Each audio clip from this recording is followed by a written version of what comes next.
So, paano nga daw ba gumawa ng Facebook page? So, sa mga hindi pa nakakalam guys, sundan nyo lang ang video na ito.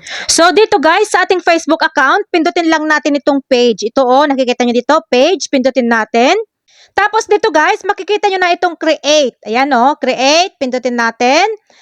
Tapos, professional mode. So, dapat naka-professional kayo kung gusto nyong kumita dito kay Facebook. Pero kung use another personal, ganyan, hindi ka makakasahod dito. Kaya ito lang yung gawin mo kay professional. So, i-next natin.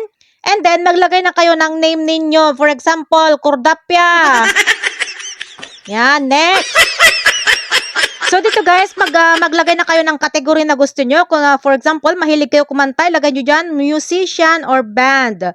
And then, i-create natin. Ayan, create. Antayin lang natin mag-loading. So, dito guys, maglagay na kayo ng mga ek-balot text ninyo. Ayan, website. Ilagay nyo yung website nyo kung anong website kayo meron. Ilagay nyo yung email nyo, yung phone number, ganyan. Yung location nyo, yan. Ilagay nyo lahat dyan guys. Tapos, ilagay nyo dyan, always open. Yan. And then, next. So, yan, maglagay na kayo ng profile picture nyo dito. Ganyan, pipili na kayo dyan. And then, i-next nyo ulit.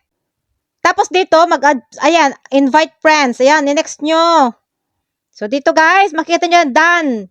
Mayo nyo na gawin yan pag nakakreate na kayo. So, ayan, switching na siya. So, dito guys, ayan, nakagawa na tayo. So, yan, skip lang natin ito. Yan, next. Next. And then, go to feed. Oh, ayan, okay na. So, punta tayo sa wall natin. Sa Facebook wall natin. Oh, diba? Nandyan na siya.